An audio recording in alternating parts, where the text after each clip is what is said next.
বলছি কি ভাই, আমাদের একটুখানি ভুলের জন্য তোদেরকে আজ পুলিশ ধরে নিয়ে গেছে। বলছি কি, তোর বাবার কাছে আবার নালিশ করিস না কিন্তু, তাহলে কিন্তু পাদ্দা আমারে খুব বকা বকবে। আরে না দাদা, আমার বাবার কাছে নালিশ করবো কিসের জন্য? আমার বাবা তো এখানে আমার মানুষ করার জন্য রেখে গেছে, সেজন্য তো টেনশন। এখন যদি তোমার বাবা মানে স্যার যদি জানতে পারে যে তুমি পুলিশ স্টেশনে গিয়ে একদিন ছিলে, তখন এটা খারাপ ব্যাপার না? আরে না না, এটা তো খুব ভালোই হয়েছে। ভালো হয়েছে মানে? আমার বাবা 7 দিন আমার ভাই দিত যে টাকা পয়সা চুরি করেছিস বল, নাহলে কিন্তু তোর পুলিশে দেবো। এবার যখন একবার পুলিশের কাছে যাইয়ে দৌড়া খেয়েছি বেতের বাড়ি, এখন আর কোনো ভয় নেই। মানে মানে এখন থেকে বাড়ি যদি বাবার পকেট থেকে ঝেড়ে দিই, তখন আর কোনো চাপ নেই। কারণ কি, যে ভাই ছিল সেই ভাই ভেঙে গেছে। কি বলছি লালদা, শুনিস? বলছি কি বাপ, তুমি কি তোমার বাপের নাম কি উজ্জ্বল করবা নাকি ডুবজল করবা? আমার বাপ তো করে মাস্টারি, আমি করবো ব্যবসা ব্যবসা। ও এত কষ্ট আমার দ্বারা হবে না। সারাদিন বই পড়ে পরীক্ষা দাও, তারপরে পাস করো, ভালো রেজাল্ট করো, তারপরে পড়ো ও পড়ো, আবার পরীক্ষা দাও, পাস করো। এইভাবে করে করে জীবন এতগুলো বছর নষ্ট করার পরে চাকরি পাবো কিনা তার কোনো গ্যারান্টি নাই। এর জন্য অত সময় নষ্ট করার ভিতরে আমি নাই। আমি এই শর্টকাটে কি করে ব্যবসা করতে হয় সেটা তোমাদের কাছে শিখিয়ে আমি ঝাপাত করে ব্যবসায় নেমে তারপর টুকটুকে একটা লাল সুন্দর একটা বউ নিয়ে আসবো। বলছি কি ভাই, তোমার ভবিষ্যৎ তো একদম চাঙের মাথায় উঠে গেছে। আমার ভবিষ্যৎ কি করতে হবে কি না করতে হবে সব আমার দেখাশোনা আছে। তোমাদের বাড়ি কদিন থাকতে পারিস, এখন না থাকলে বাপে তো পয়সা দেবে না ব্যবসা করার জন্য। তাই এখান থেকে তোমাদের কাছ থেকে কোর্স করে যাই। তা প্রথম 2-4 দিনের ভিতরে যে কোর্স করাইছো না, আমি সারা জীবনে কোর্স করতে পারতাম না। সারা জীবনে মনের ভিতরে একটা পুলিশ নিয়ে ভয় থাকতো, আতঙ্ক থাকতো। সেটা এখন কেটে পুরো একদম একেবারে চান্দ হয়ে গেছে। এখন আর কোনো সমস্যা নেই। আর আমার এই ফরিং দাদা যেসব আমার ট্রেনিং দিয়েছে না, ও বাবা, এইসব পয়সা দিয়ে পাওয়া যায় না। ট্রেনিং দিয়েছে মানে কি ট্রেনিং দিয়েছে? আরে তেমন কিছু না। বলছি কি ট্রেনিং দিয়েছে তো বলো দেখি। কি করে লোকের বাড়ি ফাও খাওয়া যায়, জন্মদিন, শ্রাদ্ধ, অনুষ্ঠান, কি করে ফাও খাওয়া যায়, কোন বাড়ি যায় কি করে ফাও জিনিস নেওয়া যায়, সবকিছু শিখাই দিয়েছে। সর্বনাশ করেছে। তোমার যা শিক্ষা হয়েছে তো একদম আকাশের চাঁদ। এ কথা পাদুদা জানলি আর ফুটো জানলি, আমার তো হয়েছে। বলছি ফুটো কাকা হবে না যেটু হবে। আরে তুমি এই ঝামেলার ভিতরে কাকা যেটু দেখতে যে একটা হলেই হবে, তা আবার কি? বলছি কি, ওই জেলের ভিতরে জাকালাম চালাইছে, তাতে তো একটু ব্যথা ব্যথা লাগিয়েছে, কিন্তু বেরোনোর সময় ওরে বাবা গরম গরম বিরিয়ানি আর একদম ওই কষা মাংস এই খেয়ে না পরান জুড়ে যাচ্ছে। এরকম খাবার যদি ডেলি দেয় না, আমি ডেলি বাড়ি খাতে রাজি। একদম ঠিক কথা বলেছে, মন ভালো কথা বলেছে। আমিও না আজকে পেট পুড়ে খাইছি, 3 জনের বিরিয়ানি নিয়ে একা সেটে দিছি। আমিও 2 জনের কা সেটে দিছি। তা বলছি পুলিশ স্টেশনে কেলাইছে তাতে লাগেনি? বলছি না এরকম খাবারের জন্য এরকম কেলান ডেলি খেতে পারি। তাহলে চলো বাড়ির দিকে চলো, বাড়ি আবার বিরিয়ানির ব্যবস্থা করা হচ্ছে। কিন্তু মনের ভুলিও তোমার বাবার কিন্তু কথা বলিও না, তাহলে কিন্তু আমাদের মান সম্মান কিছু থাকবে না। বলবো না, একটা শর্ত আছে। আবার শর্ত? হ্যাঁ বলো দেখি। কথাটা হচ্ছে আমার বাবা যখন ফোন করবে না, তখন বলবা ছেলে একদম আমাদের কথা মতন একদম চলছে, অনেক ওর ডিউটি কমপ্লিট হয়ে গেছে। আর বলবা কি এখনো মাসখানেক সময় লাগবে, বুঝলি তো? প্রথম ভাবছিলাম আমি এখানে থাকবো না। ও বাবা দেখি তোমাদের দলের সেই মজা, মনে হয় কি সকালে বিকেলে খালি ড্যান্স করি। মানে আমার বাবা এখানে আমার রেখে দিতে চাচ্ছিল, আমি আসবোই না আসবোই না ধরে বাঁধে নিয়ে এসে। ও বাবাই ফরিংদের সাথে যোগাযোগ হওয়ার পরে জীবনের কি উন্নতি আর কি অবনতি সব বুঝে গেছি। এখন মনে হচ্ছে কি তোমাদের দলে আমি অংশগ্রহণ করে সারা জীবন এখানে আমি ব্যতীত করে দিই। না না ভাই, আমাদের সাথে তোমার দল দিতে হবে না, তাহলে পড়াশোনা পুরো গুল্লাই যাবে, বুঝতে পারিস? ওইটাই তোমার বাবা বোঝে না। আমি তো পড়াশোনাই করতে চাই না, কিন্তু আমার ধরে বাঁধে সে স্কুলে পাঠাবে। ওই যেটা আমার পছন্দ না আমার সেটাই করাবে, তার জন্য তো বাবার সাথে আমার পটে না। বলছি ভাই, তোমার বাবা হাই স্কুলের মাস্টার, আর তুমি যদি পড়াশোনা একদম এরকম রসগোল্লা হও, তাহলে কি তোমার বাবার মান সম্মান থাকবে? শোনো, আমার বাবা কি করে পড়াশোনা করে চাকরি পাইছে সেসব আমি জানি না বাপু, কিন্তু আমি অত পড়াশোনা করতে পারবো না। আমার আঁটু ব্যথা হয়ে যায় জানো। ওই যে একে চন্দ্র 2 পক্ষ, ওই ফর্টি আমার দিক দাম শক্তি বেড়ে যায়। আর কি বলবো, জীবনে সব কাজ করা যায় কিন্তু পড়াশোনা করা যায় না, বিরাট কষ্টের জিনিস। দেখিছো ছেলেটা মনের কথা বলছে, ওর মনের কথা আর আমার মনের কথা সমান। বলছি ভাই, আমারও সেই সমান, আর আমার তো সমান সমানের উপরে। তাহলে তো ঝামেলা মিটে গেল, এখন থেকে সবাই আমরা বন্ধু। বন্ধু? হ্যাঁ, এখন থেকে কেউ কাউরি ভাই দাদা বলবে না, সবাই সবার নাম ধরে ডাকবে। এখন থেকে সবাই সবার বন্ধু। পান মেরিছে, পান মেরিছে না, এটাই ঠিক কথা।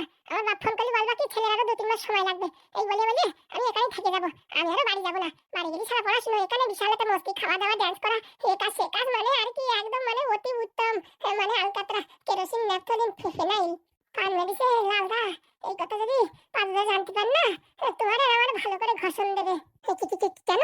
আমরা যদি ওই কটকটির ঠাকুমারে ওই নারকেল বেগমের হাতে তুলে না দিয়ে ওদের হাতে তুলে দিতাম, তাহলে তো আজকে আর এই দিন দেখতে হতো না। সেটাও তো ঠিক কথা। বলছি কি, এখানে কথা না বাজে বাড়ির দিক চলো, বাড়ি বলে বিরিয়ানি রান্না হয়েছে। হ্যাঁ, তাহলে লেট কিছু, চলো। হ্যাঁ চলো। বলছি গিন্নি, অল্প কিছু খেয়ে নাও না। এইভাবে না খেয়ে থাকলে তোমার শরীর যে দিন দিন একদম শুকিয়ে যাচ্ছে। আমি খাবো না, তাই যে কদিন বাঁচি বাঁচবো। এত কষ্ট করার পরে আমি এমএলএ হতে পারলাম না, আমার মনটা আমি বুঝতে পারছি না। বলছি গিন্নি, এবার না হলে কি হবে? এরপরে এবার নিশ্চয়ই তুমি দেখবা এমএলএ হবাই হবা, আমার মন বলছে। এত বছর আমি অপেক্ষা করে থাকতে পারবো না। পাঁচটা বছর আমি কি করে অপেক্ষা করে থাকবো?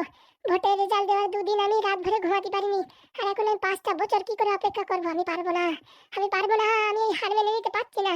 আমি কোনো মতেই হারতে পারি না। কি করে আমার হারাইছে আমি কিছুই বুঝতে পারছি না। এরকম করবেন না ম্যাডাম, কিছু খাওয়া দাওয়া করে নিন, না হলে শরীর খারাপ হয়ে যাবে। এই শরীর আমি রাখতে চাই না। যে শরীরে এমএলএ নেই, যে শরীরে আমার শক্তি নেই, যে শরীরে আমি মানুষের কাছে সম্মান পাবো না, সে শরীর আমার দরকার নেই। এরকম বলে না গিন্নি, হ্যাঁ এগুলো খেয়ে নাও, দেখো ভগবান তোমার উপর দয়া করবেই করবে। ভগবান কোনো দয়া করবে না, অনেক পাপ করেছি, অনেক পাপ করেছি আমি। আমার পাপের ঘোড়া পূর্ণ হয়ে গেছে আমার, আর কোনো ক্ষমা নেই। হ্যাঁ, আমি আর এই পৃথিবীর বুকে থাকতে চাই না, পৃথিবীর বুকে থাকতে চাই না। ওরকম কথা বলো না, মানুষ তো কত কিছুতে হেরে যায়। হ্যাঁ, তোমার তো বাড়ি ঘর দুয়ার সব কিছু আছে, টাকা পয়সাও আছে, তাহলে তুমি এরকম করছো কেন? টাকা পয়সা বাড়ি ঘর দর কিচ্ছু লাগবে না। মনের ভিতরে যে স্বপ্ন দেখেছিলাম এমএলএ হব, যেখানে যাবো সবাই নমস্কার করবে, ভালোভাবে কথা বলবে, সম্মান দেবে, সে জিনিসটা আমি হারিয়ে ফেলেছি। হে জনম আমি আর চাই না গো, এ জনম আমি আর চাই না। ওরকম বলে না, অল্প করে খেয়ে নাও, মাথা ঠান্ডা হবে। খালি পেটে মাথায় দেখো কিরম কিড়ি করছে। কেড়ি করুক আর যা করুক, আমি কিচ্ছু খাবো না। আজকের থেকে আমি নির্জলা উপোস। যতদিন না আমি এমএলএ হতে পারবো, ততদিন আমি নির্জলা উপোস করে মরে যাব। এটা কোনো কথা? ও ম্যাডাম, এটা কোনো কথা? আমি এইভাবে হাঁটতে পারি না। কি হলো, আমি কিচ্ছু বুঝে পাচ্ছি না। কত টাকা পয়সা নষ্ট করেছি, কত প্ল্যানিং করেছি, সব ফেল হয়ে গেল। দেখো, এই এমএলএ হওয়া না, সব ভগবানের হাতে, না তোমার হাতে না আমার হাতে। ওইসব কথা বলবো না। আমি প্রাণপণ চেষ্টা করেছি, গ্রামের লোকজন বলেছে আমি হব, কিন্তু ঝপাত করে ওই এমএলএর বউ কি করে এমএলএ হয়ে গেল আমি তো কিছুই বুঝতে পারছি না। আমার তো মনে হয় ম্যাডাম কোনো ঝোল করেছে। সেটাই তো আমি বুঝতে পারছি না। হাতে নাতে কোনো প্রমাণ পেলি না, ওর চুটি টেনে ছেড়ে ফেলেতাম। ওরকম করো না গিন্নি, অল্প করে খাও গিন্নি, অল্প করে খাও। বললাম না আমি খাবো না, আমার চোখের সামনে থেকে দূর হয়ে যাও। ওরকম বলো না গিন্নি, দেখো ভালো দিন আসবে আসবে। প্রত্যেকটা মানুষের জীবনে একসময় দুঃখ যন্ত্রণা কষ্ট বেদনা সবকিছু আসে, বুঝতে পেরেছো? সেগুলো সহ্য করে থাকার পরে একদিন ভালো দিনও আসে। আমার কপালে তো কোনোদিন ভালো দিন আসলো না, সারা জীবন শুধু কষ্ট আর কষ্ট। লোকের শুধু উপকার করে গেলাম, হ্যাঁ, আর আমি খেলাম আছলা বাস। না গিন্নি, এটা ভুল কথা। তুমি অনেক লোকরে বাস দিছো, তার জন্য আজকে তুমি বাস খেয়েছো। দেখো, বাস দিতে কি না দিতে সে আমি জানি। হ্যাঁ, আমি দিছি একটুখানি, কিন্তু আমি তো পুরো আছলা বাস খেলাম। হয়তো বলে না, উপর দিক থু ফেললে নিজের গায়ে লাগে। মানে কি বলতে চাচ্ছ? আমার কর্মের ফল আমি পাইছি, সেই কথা বলতে চাচ্ছ? মানে সবাই তো তাই বলে। দূর হয়ে যাও, আর চোখের সামনে থেকে দূর হয়ে যাও। হ্যাঁ, তুমি স্বামী নামের কলঙ্ক। হ্যাঁ, আজকে আমার এই দুঃখের দিনে কোথায় আমার সাথ দেবা তা না, তুমি আমার বলছো কর্মের ফল পাই, এইসব কথা বলছো? লজ্জা করে না তোমার? তুমি স্বামী নামের কলঙ্ক। দেখো, আমার সাদা মনে কাদা নাই, যা আসলো মনে তাই বলে দিছি। যদি কোনো ভুল ত্রুটি করে থাকি ক্ষমা করো নিজ গুণে। কাটা ঘায়ে লবণের ছিটা দিয়ে এখন বলছো ক্ষমা করো? দূর হয়ে যাও, চোখের সামনে থেকে দূর হয়ে যাও। বলছি ম্যাডাম, অল্প কিছু খেয়ে নিন। আমি কিচ্ছু খাবো না। বলছি আমার পরে নয় রাগ করেছো, খাওয়ার পরে রাগ করো না গো, খেয়ে নাও। চোখের সামনে থেকে সরে যাবা, নাকি লাঠি গুঁতো খাবা? প্লিজ খেয়ে নাও। Madam, madam. কে? হে, অসময় কে ডাকে? ম্যাডাম, আপনার কপাল খুলে গেছে। পাদু, কি কি হয়েছে বাবা? মনে হচ্ছে বেশি দিন অপেক্ষা করা লাগবে না, খুব শীঘ্রই আপনি এমএলএ হবেন। মানে কিছু বুঝছি না যে, আমি স্যাটেলাইটের সঙ্গে দেখেছি আপনি যেই ভোটে হেরেছেন তার পিছনে দায়ী হচ্ছে কটকটি। তো মানে ঠিক বুঝলাম না। মানে কটকটি কি করলো? রাতের অন্ধকারে যেখানে ভোটের বাক্সগুলো ছিল, সেই ঘরে ঢুকে সেখানকার তালা খুলে আপনি যত ভোট পেয়েছেন সব কাগজগুলো বের করে তুলা বান্ধে নিয়ে নদীর পাড়ে পোড়াইছে। কি বলছো তুমি? হ্যাঁ, একদম ঠিক বলছি। আমার স্যাটেলাইটে সবকিছু ধরা পড়ে গেছে। কিন্তু ওই ব্যালট বক্স যেখানে ছিল সেখানে তো সাধারণ মানুষ ঢোকার কথা না। আর এ কথা বললে তো কেউ বিশ্বাস করবে না। তার জন্য তো আমি তো আছি নাকি? সায়েন্টিস্ট কি এমনি হাওয়া খাতি হয়েছি? আমি জানতাম ভগবান কোনো না কোনো রূপে এসে আমার সাহায্য করবে। দেখো, তুমি একটা ভগবান, ভগবান তোমার রূপ ধরে আমার কাছে এসেছে। আমায় বলছে যে তুই আবার নতুন করে এমএলএ হবে। সত্যি আমার মনে বিশ্বাস ছিল, আর সেই বিশ্বাস সম্পূর্ণ করলে পাদু তুমি। তুমি মানুষ নয় পাদু, তুমি ভগবান। বলছি বাবা, তুমি যা বললে সেটা তুমি প্রমাণ করতে পারবে তো? পাদু পারে না এমন কোনো কাজ নেই। কেবল দুটো দারোগা বাবুকে সাহায্য করেছি, আর এখন ওই এমএলএর বউকে আর কটকটে গিয়ে আড়ং ঝুলন ঝুলইয়ে দুটোরে চমচমি করাবো। তুমি খালি বাবা আমার একটু প্রমাণ করাই দাও যে ওরা আমার হারাইছে এইসব হাবিজাবি করে। তারপর ওদের কি করতে হয়, গরম তেলে ডুবতি হয় নাকি ওদের বরফের ভিতরে চুবতি হয়, সে দায়িত্ব আমার পরে। বলছি গিন্নি, এখন যখন সুখবর এসেই গেছে, শুধু শুধু অনশন করে কি হবে? একটুখানি খেয়ে নাও। এত ভালো খবর শোনার পরে কি আর গলা দিয়ে খাওয়া নামবে? কিন্তু না খেলে যে শরীর দুর্বল হয়ে পড়বে। এই যে আমাদের জলহস্তির শরীর, এতে 2-4 দিন না খেলে কোনো কিচ্ছু হবে না। তুমি চোখের সামনে থেকে সরে যাও তো, পাদুর সাথে এখন আমার অনেক কথা। একটুখানি খেয়ে নাও। সারবা কি ফুটবল সার দেবো? আচ্ছা, সরে যাচ্ছি। বলছি কি পাদু, তুমি যদি কিছু মনে না করো না, তোমার আমি একটা নমস্কার করবো। তো বলছি ম্যাডাম, এইসব কি কথা বলছেন? আপনার থেকে আমি অনেক অনেক অনেক ছোট, আপনার ছেলের বয়সী, আর আপনি আমার নমস্কার করবেন? তুমি মানুষ না, তুমি স্বয়ং দেবতা। তুমি না আসলে না, আমার মনে হচ্ছে এই পৃথিবীর বুকে আর বেশি দিন লাস্টিং করতাম না। এই 2-3 দিন কিচ্ছু খাই না, আর 4-5 দিন না খেয়ে থাকতাম, আমার পুরো স্বর্গের সিঁড়ি রেডি ছিল। তুমি ভগবান রূপে আইছো, আর যে কথা বলিছো না, আমার একদম মন প্রাণ সব ভরে গেছে। আমার জীবনে এইরকম খুশির দিন মানে পৃথিবীর বুকে আর কোনোদিন আসেনি, না কোনোদিন আসবে। তাই তো ভাবি, নেদন আর লাল মিলে যে প্ল্যানিং করেছে, সেই প্ল্যানিং তো ফেল হতে পারে না। কিন্তু একটা গড়বড় আপনারা করেছেন, কটকটিকে হালকা ভাবে ছেড়ে দিয়েছেন, আর ও সেই হালকা সুযোগ নিয়ে এমন সদ্ব্যবহার করেছে যে আপনাকে পরাজয় করে দিয়েছে। আজকের থেকে বুঝলাম যে শত্রুপক্ষ যতই ছোট হোক না কেন, তাকে সাধারণ ভাবে নেওয়া উচিত না। একদম কোন কোন শত্রু সুই হয়ে ঢোকে, ফাল হয়ে বেরোয় যায়, সেই রকমই করেছে কটকটি। আর বলো না বাবা, এর আগে আমার ওই টাকা পয়সা ওই কটকটি চুরি করেছে, সব জানি আমি। আপনি তো আমার কথা বিশ্বাস করবেন না আগে বললে, এখন বিপদের মুখে পড়েছেন বলে বলছি বলে বিশ্বাস করছেন, নাহলে আপনার হাতে অত পাওয়ার কম ছিল নাকি? হ্যাঁ, আমার সংসারটা তো পুরো তুলে ধরো হয়ে গেছে। 1.5-2 মাস চাকরিটা হোল্ডে ছিল, আমার জীবন তো পুরো আলকাতরা মধুময় হয়ে গেছে। আমার বউ এখন আমার ডিভোর্স দেওয়ার পথে, শুধুমাত্র আপনার দয়ায়। ওরকম কথা বলো না পাদু, আমি আমার নিজের ইচ্ছে করতে চাইনি। ওই সব কিছু হারামজাদাই কটকটির বাচ্চা, ওই শালাই আমার ফু মন্ত্র, মানে কুমন্ত্র দিয়ে এসব করাইছে। আমার মনে তোমার জন্য হিংসা জাগাইছে, দুঃখ বেদনা জাগাইছে, তারপরে আমি যাই এই স্টেপ নিতে বাধ্য হয়েছি। তাহলে দেখেছেন, অচেনা মানুষকে বিশ্বাস করে বাড়িতে আশ্রয় দিয়েছেন, সেই আপনার সবকিছু সর্বনাশ করলো। আর আপনার সঙ্গে আমি এর আগে চুলকারির তেলের ব্যবসাও করেছি, আমাদের 1.5 লাখ টাকা বাকি ছিল, সে টাকাটাও দিলেন না। ও কথা বলো না বাবা, আমি তার জন্য তো নিজেকে এখনো ঘৃণা বোধ করি। তোমার 1.5 লাখ কেন, 1.5 লাখের জায়গায় আমি তো 2 লাখ টাকা ফেরত দেবো। না না, অত টাকা দেওয়ার দরকার নেই, যে টাকাটা বাকি আছে সেটা দিলেই হবে। কারণ কি, আমাদের এখন ওই 1,000 টাকার অনেক মূল্য। তুমি টেনশন করো না বাবা, তুমি খালি প্রমাণ করাই দাও, তারপরে তুমি যা বলবে আমি তাই করবো। আপনার কিচ্ছু করার দরকার নেই, পাদু একাই 100। কি করে কি করতে হয় কি না করতে হয় সব জানি। এতদিন চাকরির দিকে মনোযোগ দিয়েছিলাম বলে এখানে সবাই মাথার উপরে উঠে ড্যান্স করছিল, এখন পাদুর ক্যালমা দেখাই যাচ্ছি, এখন বুঝতে পারবে কত ধানে কত চাল। হ্যাঁ, একদম ঠিক বলেছো বাবা, একদম ঠিক বলেছো। আমি জানি এই পৃথিবীর বুকে তোমার মতো ট্যালেন্টেড কেউ নেই। বলছি বাবা, সেই ভিডিওটা দেখাও দেখি, কোথায় ও কি করছে। আমি তো আমার কাণ্ডে বিশ্বাস করাতে পারছি না। বলছি আমি কি মিথ্যা কথা বলছি? না মানে তুমি মিথ্যা বলছো না, কিন্তু আমার কাণ্ডে আমি বিশ্বাস করাতে পারছি না। কাণ্ডে বিশ্বাস করানোর দরকার নেই, চোখে দেখবেন। যেদিন কোর্টে বিচার হবে সেদিন চোখে দেখবেন। বলছি কি বুড়ো শোনাই, হ্যাঁ তুই কি আমার শত্রু নাকি আমার স্বামী? একটু আগে তুই এমন এমন কথা বলছিলি যেমন কাটা ঘায়ে ননিচ্ছিটা দিয়া, আর এখন তোর বিশ্বাস হচ্ছে না। সারা পৃথিবীর মানুষের বিশ্বাস হচ্ছে, তোর বিশ্বাস হচ্ছে না। আসলে আমার তো মনে হয় তুই শালা আমার বাড়ি থেকে তুই আমার সবচেয়ে বড় শত্রু, তুই আমার সবকিছুর পান মারার গুরু ঠাকুর। ওকে নিয়ে কি বলছো তুমি? ঠিকই বলছি, শালা তুই আমার খাওয়াতে আসিস না উল্টো পাল্টা কথা বলছিস। আরে এখন ভালো কথা বলছি, আমি যে দেবো সেই কথা বলছে, হ্যাঁ সেখানে ওর বিশ্বাস হচ্ছে না। চটির বাড়ি মারা উচিত তোরে, তুই শালা স্বামী না তো, মনে হয় কি একটা শত্রুর বাচ্চা। বলছি ম্যাডাম, ওইসব ছাড়েন, এখন শুধু শুধু ঝগড়াঝাটি করে লাভ নেই। আপনি খাওয়া দাওয়া করে রেডি হন, ঠিক আছে? আমরা একটু হাইকোর্টে যাই, এই ব্যাপারে একটা অ্যাপিল করতে হবে। বলছি এই কটকটির বাচ্চার ঘেঁটি টানে ধরে নিয়ে এসে এখানে ভালো মতন আসলা কোচন দেবো? না না ম্যাডাম, আইন হাতে তুলে দেবেন না।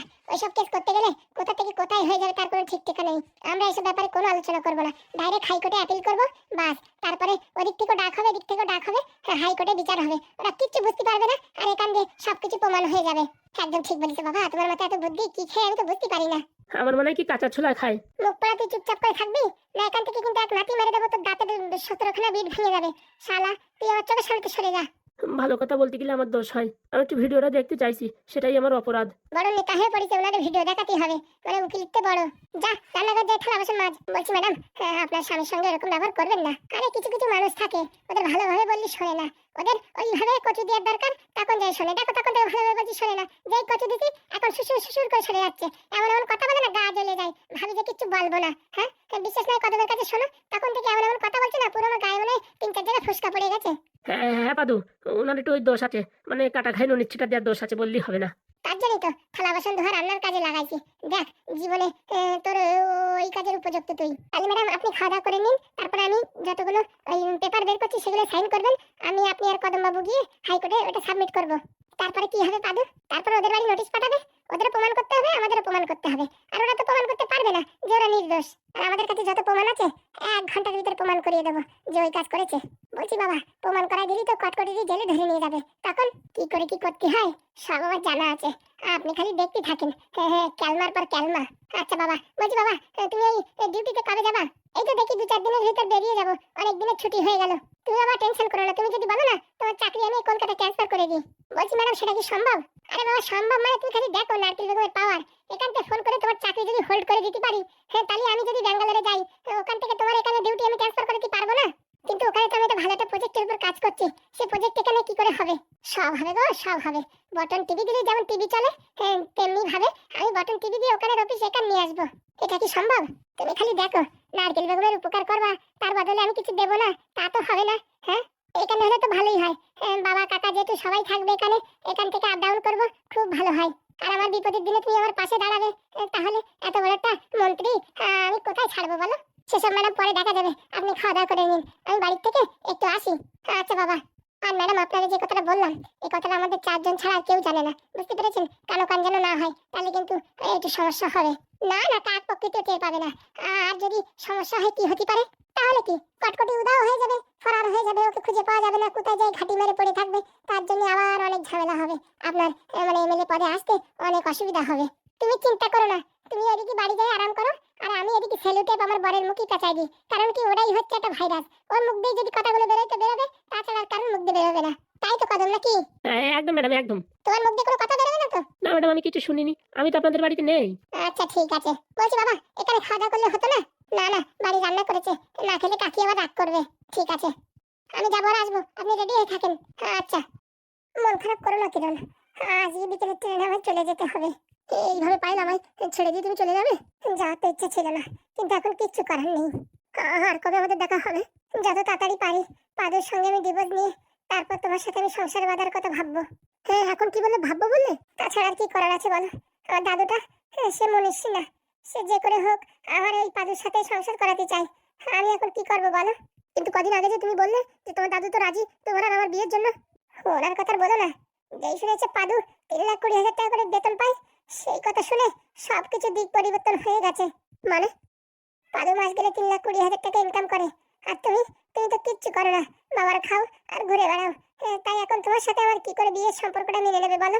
মানে আমি কিছু ইনকাম করি না বলে আমি আজকে তোমার কাছ থেকে অনেক দূরে সরে গেলাম, আমি দেশের সবচেয়ে বেশি খারাপ হয়ে গেলাম? ওইভাবে বলতে চাইনি আমি। বুঝতে পেরেছি, আমি বুঝতে পেরেছি, যে পৃথিবীর বুকে বেশি টাকা ইনকাম করতে পারে না তার কোনো দামই নেই, তাই তো? ওরকম ভাবে নিচ্ছ কেন? কিছু না কিছু তো ইনকাম করার দরকার। আমার বিয়ে করলে কি খাবে বলো? পায়েল, তুমিও বদলে গেলে, তুমি আর আগের মতো নেই। আগে বলেছো কি, যে করে হোক আমরা দুজনে ভালোবেসে সংসার করব, ছোট্টখাট্টো কাজ করব। আর আজকে তুমি কি বললে? কি খাওয়াবে? খাওয়ানোর কথা চলে আসলে। আমি বাড়ি খাই না? হ্যাঁ, আমি যা খাই সেখান থেকে অর্ধেক তোমায় দিতে পারবো না? ওইসব শুধু গল্পই শোনা যায়, একটা সংসার চালাতে গেলে অনেক কিছুর দরকার হয়। তার মানে তুমি কি বলছো আমার ভালোবাসা মিথ্যা? আমি সেটা কখনো বলিনি।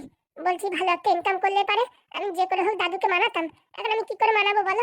ওসব কথা ছাড়ো, তোমার এখন আমার সাথে সংসার করার কোনো ইচ্ছাই নেই। তুমি এখন ওই পয়সার কথা শুনে দিক পরিবর্তন করেছো, তাই তো নাকি? এরকম কথা তুমি বলতে পারলে আমায়? সত্যি কথা একটু অন্যরকমই শোনা যায়। আমি যে কত মিথ্যে কথা বলে বাড়ি থেকে 30,000 টাকা এনে তোমার হাতে তুলে দিলাম, এখন আমার মা যদি জানে যে তুমি আমার সাথে সংসার করবে না, বিয়ে করবে না, তাহলে আমি আমার মুখ কি করে দেখাবো বলো? তুমি টেনশন করো না, তোমার 30,000 টাকা আমি 15-20 দিনের ভিতরেই ফেরত দিয়ে দেবো। হয়েছে হয়েছে, আজকে তুমিও দেখালে তোমার আসল রূপ। আসল রূপের কি হলো? হ্যাঁ হ্যাঁ, দেখিয়ে তো দিলে আজকে আমার পয়সা নেই বলে আমাকে মাঝপথে ছেড়ে দিয়ে চলে যাচ্ছ। যে পাদু এতদিন তোমার চোখে খারাপ ছিল, সে এখন তোমার কাছে সব হয়েছে। তুমি এইভাবে নিও না, আমি চেষ্টা করছি খুব শীঘ্রই পাদুর কাছ থেকে অনেক পরিমাণে টাকা নিয়ে এসে তোমার সাথে সংসার করার। হয়েছে হয়েছে, আমি বুঝতে পেরেছি তোমার ভালোবাসা কতটা সত্যি। দেখো, খালি খালি তুমি এসব কথা নিয়ে মাইন্ড করো না। আর তোমার মার টাকা না আমি খুব শীঘ্রই ফেরত দিয়ে দেবো। হয়েছে হয়েছে পায়েল, হয়েছে। আমি একদিন দেখাবো, এই কিরণও একদিন দেখবা অনেক টাকা ইনকাম করবে, মনে রেখো। হ্যাঁ, তুমি অনেক টাকা ইনকাম করো, নিজের পায়ে দাঁড়াও, আমি তো তাই চাই। তাই চাইলে আমায় কিছুদিন সময় দিতে, এইভাবে আমার ছেড়ে চলে যেতে না। বলছি দেখো, আমার ট্রেনের সময় হয়ে গেছে, এখন আমার দাদু আমায় এখানে ওখানে খুঁজে বেড়াবে, আমার বাড়ি যেতে হবে। পায়েল, একটা বারের জন্য আমায় সুযোগ দিলে না, 2 মাস সময় দাও, আমি যে করে হোক টাকা পয়সা ইনকাম করে তোমায় সুখে রাখার ব্যবস্থা করবো। এখন আমি এসব ব্যাপারে কিচ্ছু বলতে পারছি না, আমার এখন যেতে হবে। প্লিজ পায়েল, প্লিজ, 1-2 মাস সময় দাও, আমি যাচ্ছি কিরণ। এই ছিল সত্যিকারের ভালোবাসা? আর বন্ধুকে কাঁদিয়ে চলে যাচ্ছ? আমার দেরি হয়ে যাচ্ছে, রাস্তা ছাড়ো। সত্যি তুমি মেয়েরা এরকমই হয়, যেখানে টাকা দেখে সেখানে ছুটে পালায়। দেখো, উল্টোপাল্টা কথা বলবো না, সরে যাও সামনের থেকে। এতদিন ভাবতাম পৃথিবী একদিকে হলেও তুমি একদিকে থাকো, কারণ কি সব পয়সা গয়না কাটি ছেড়ে, সবকিছু ছেড়ে তুমি আমার বন্ধুর ভালোবাসায় মুগ্ধ হয়ে গিয়েছিলে। আর আজকে দেখো, তাকে একা ফেলে দিয়ে চলে যাচ্ছ। আজকে তুমিও প্রমাণ করে দিলে যে পয়সাই সব থেকে বড়, ভালোবাসা ভালোবাসা কিচ্ছু হয় না। রাস্তা ছাড়ো আমার, তোমাকে আর কে বেঁধে রাখবে? তোমার মন তো ছুটে চলে গেছে এখন সেই 7 সমুদ্র 13 নদীর পারে। রাস্তা ছাড়বে নাকি? যাও যাও, চলে যাও। যাওয়ার আগে একটা কথা শুনে যাও, আমার বন্ধুকে এইভাবে কাঁদালে তো আমিও বলে দিচ্ছি, তোমার একদিন আসবে, সেদিন তুমিও ফুটে ফুটে কান্না করবে। বুঝতে পেরেছো? শগুনের অভিশাপে কোনোদিন গরু মরে না, মনে রাখিস। হ্যাঁ, এখন তো আমি শগুন হয়ে গেছি না। ভাই, ওকে যেতে দে। যত সব ঢং। ভাই কান্না করিস না, কান্না করিস না ভাই। সবকিছু ছেড়ে দিছি ভাই শুধুমাত্র পায়েলের জন্য। আর আজকে পায়েলে আমার ছেড়ে দিয়ে চলে গেল। তোর তো কথা আগের থেকে বুঝাইছি, এসব ভালোবাসা ভালোবাসা কিচ্ছু হয় না। সব হচ্ছে পয়সার খেলা, যেখানে পয়সা সেখানেই ভালোবাসা। তুই ঠিক বলেছিস ভাই, তুই ঠিক বলেছিস। তুই কান্না করিস না ভাই, তোর জন্য ভালো মেয়ে দেখে বিয়ে দেওয়ার দায়িত্ব আমার। না ভাই, আমি আর বিয়ে থা কিচ্ছু করবো না। একবার ভালোবেসে যে ধোকা খেয়েছি, আর আমি বিয়ে থা কিচ্ছু করবো না। এরকম বলিস না ভাই, আমি তো আছি। হ্যাঁ, তোর ভালোবাসা তোর ছেড়ে চলে যেতে পারে, কিন্তু তোর বন্ধু কালুয়া তোর ছেড়ে কোনোদিন যাবে না। তোর জন্য দরকার আমার জীবন দিয়ে দেবো, কিন্তু তোর ছেড়ে আমি কোনদিন যাবো না। বুঝতে পারিস? কি না করেছি ভাই পায়েলের জন্য। আর আজকে দেখ, সত্যিকারের ভালোবাসা লাথি মেরে চলে গেল। যেই শুনেছে 3,20,000 টাকা ইনকাম করে মাসে, সেই দেখ আমার সাথে কি ব্যবহার না করলো। সবকিছু ভাই পয়সার খেলা। এখন থেকে কান্নাকাটি ছেড়ে কি করে টাকা পয়সা ইনকাম করবা সেই লাইন জোগাড় করো। বুঝতে পারিস? তো টাকা পয়সা থাকলে মেয়ে দেখবো লাইন দিয়ে পিছন দিয়ে দাঁড়ায় রয়েছে। বুঝতে পেরেছো? হ্যাঁ ভাই, বুঝতে পেরেছি। ভালোবাসা হেরিকেন ধরাই দিয়ে যাবে কোনোদিন বুঝিনি। অর্ধেক রাত্রি যখন যা চেয়েছে পয়সা করি সব আমি দিয়েছি। আজি যাওয়ার সময় আসল আওয়াজ দিয়ে গেল হাতে হেরিকেন ধরিয়ে। ও পায়েল রে, পায়েল রে, পায়েল রে। কান্দিস না ভাই, কান্দিস না। এই কান্নাটুকু চোখে ধরে রাখ আর মনে দিয়ে দান যে জীবনে কিছু করতেই হবে। ঠিক বলেছিস ভাই, ঠিক বলেছিস। শোন, আজকে থেকে বাংলা ফাংলা কিচ্ছু খাওয়া যাবে না। আজকে থেকে মানুষের মতো মানুষ হতে হবে, তোরও আমারও। কি করে হবো ভাই? আমরা যা পাপ করেছি ভগবান কি মাফ করবে? সব করবে, সব করবে, তুই টেনশন করিস না। ভগবানের চরণ ধুলি আমরা মাথায় নিয়ে সৎ পথে চলবো। কিন্তু আমাদের পাপের ঘোড়া যে ভরে গেছে ভাই, এখন কি আর সৎ পথে যাওয়া যাবে? সব যাবে ভাই, সব যাবে, তুই চিন্তা করিস না। আমি তো আছি নাকি? সত্যি ভাই, তুই হচ্ছে সত্যিকারের বন্ধু। তুই না থাকলে না আজকে আমি এই পৃথিবীর বুকে মনে হয় থাকতে পারতাম না, এত দুঃখ যন্ত্রণা নিয়ে। চিন্তা করিস না ভাই, সব ঠিক হয়ে যাবে। চল বাড়ি গিয়ে কাকিমা কাকুরে সবকিছু খুলে বলি। না ভাই, বাড়ি যেয়ে বললি পারে আমার মা বকাঝকা করবে যে 30,000 টাকা আমার সর্বনাশ হয়ে গেল। আরে মানুষের জীবন আগে না 30,000 টাকা আগে? তুই যদি এখনো সৎ পথে আছিস না, ওই 30,000 টাকা ইনকাম করতে তো 3 দিনের সময় লাগবে না। এটা কি সম্ভব? সম্ভব, তার জন্য অনেক কষ্ট করতে হবে। ওই 3 দিন আসতে এখনো 3 বছর সময় লাগবে। হ্যাঁ ভাই, আমিও দেখাতে চাই পায়েল রে যে তুমি যারা ছেড়ে চলে গেছো সেও জীবনে কিছু না কিছু করতে পারে। একদম, এটাই মাথায় রাখ। চল বাড়ির দিকে চল। কিন্তু আমার মার আমি কি করে বলবো এসব কথা? আমি তো আছি নাকি? তোর বন্ধু কি মরে গেছে নাকি? চল চল ভাই, চল।